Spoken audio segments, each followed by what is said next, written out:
The British Euro MEP Nigel Farage. He's a renowned Eurosceptic. Let's hear what he has to say about banks benefiting from the system of bailouts at the moment and, of course, the situation there in Greece. Mr. Farage, thanks very much indeed for joining us live there in Brussels. I've got a report here from the Financial Times in front of me saying that bank chiefs' average pay in the US and Europe leapt 36% last year to $9.7 million. And one banker is reportedly to have earned something like $21 million last year. What do you make of the bankers cashing in on the economic crisis at the moment? Well, I'm all for people making money. I mean, making money is good, but not if it's at the expense of everybody else. And part of what we're seeing this afternoon is we're seeing country like Greece becoming engulfed in a financial and democratic tragedy. And one of the reasons that everybody is so determined to keep Greece in the euro is so that the banks don't have to take a serious hit on their faulty lending policies. So, no, something has gone seriously wrong with the banking system. And it's almost as if there's a sort of unholy alliance of politicians and bankers versus ordinary people. And I'm sure that's what the people on the streets of Athens today feel like. But the regulators are clearly failing, aren't they? Why should these bankers be allowed to get away with this? I mean, surely a lot of that anger we're seeing in Greece is directed to those sort of people we're talking about right now.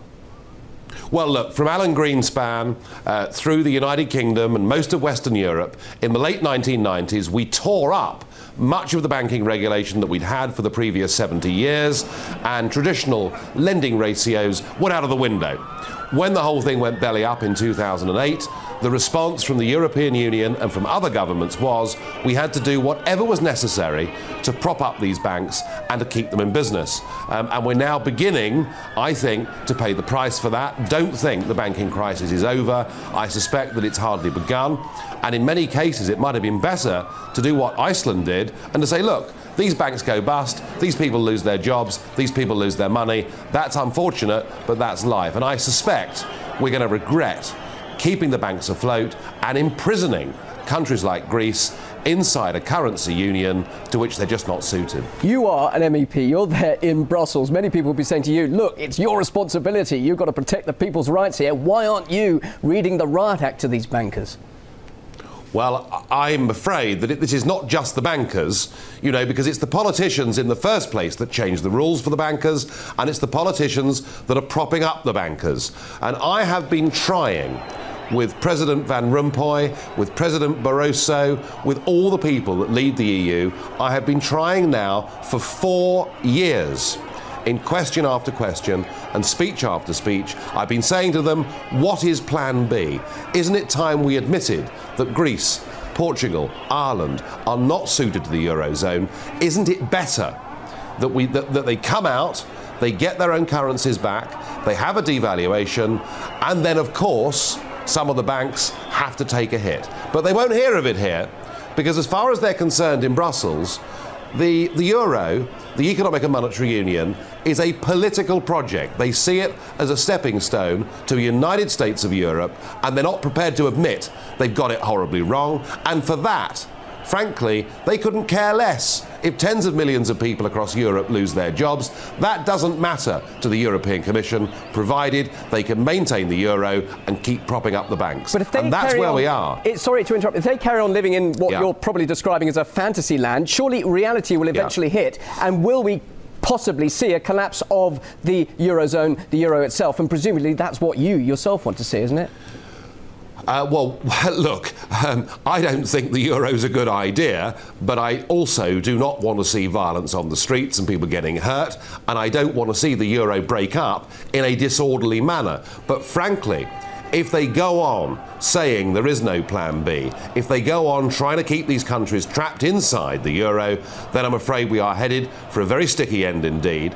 And I think financially, what will bring this down in the end isn't just the Greek economy or the Portuguese or the Irish. In the end, what's going to bring this down is the European Central Bank itself, an organisation that all the member states have put money into.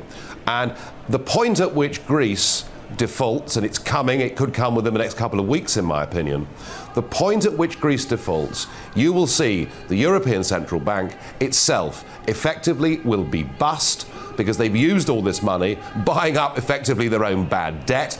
And then when the hat goes round, I just can't see countries like Finland, countries like the Netherlands putting money in. So we could be fairly close to the whole thing busting. But if it does collapse in the way you're saying, what happens? I mean, you're talking earlier, and we've heard obviously that Greece have talked about dropping the euro and going back to its own original currency. But just how easy is that transition when we've got countries already in debt? I mean, is that really the answer, to revert back to those old currencies again?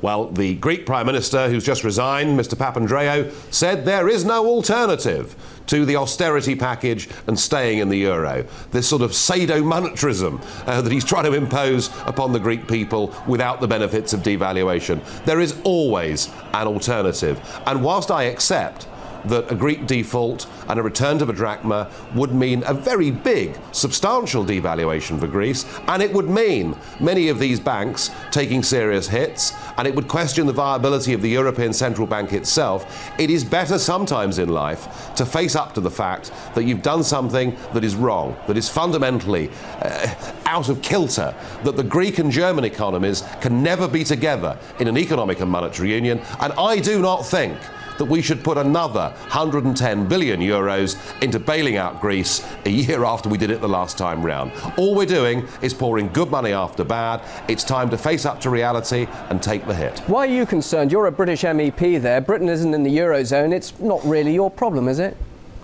Well, it is, because we help with all the bailouts. So British taxpayers are involved with the Portuguese bailout, with the Irish bailout, and with the Greek bailout through our membership of the International Monetary Fund. So whatever happens, this does affect British people. And as an MEP, you know, I'm linking arms with politicians from other parties and countries who are saying the same thing. Let's get rid of this euro nonsense. It was bound to fail. It is now causing civil disorder on the streets of Greece, the level of which, frankly, is very worrying and very frightening, and it's time things change. Are you concerned about the same sort of civil disorder perhaps occurring in Britain?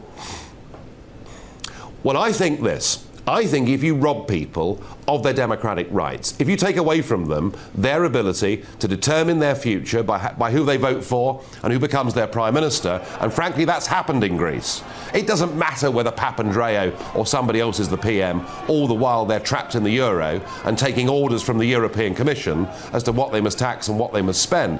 I think if you take that away from people, then the only alternative they're left with is civil disobedience, is civil disorder. It is deeply, deeply worrying. We need a good dose of democracy, both in Greece, in Britain and everywhere else, and if we do that, we'll prevent these things from happening. And just briefly, do you think, from what we're seeing there in Europe, your stance, UKIP, the party obviously that wants to get Britain out of Europe, do you think you're scoring more political support now and points, bearing in mind with what we're seeing at the moment? How do you feel about your party and your position at the moment there?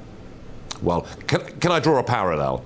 And that is the True Finns party, led by Timo Soini, who's been a colleague of ours here in the European Parliament.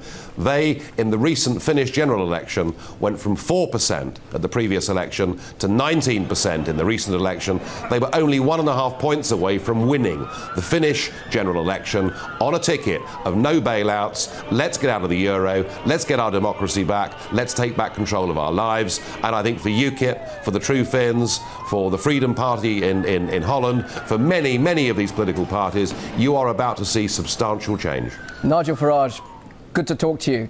Good to hear what you have to say. Thank you very much indeed for joining us live there from Brussels.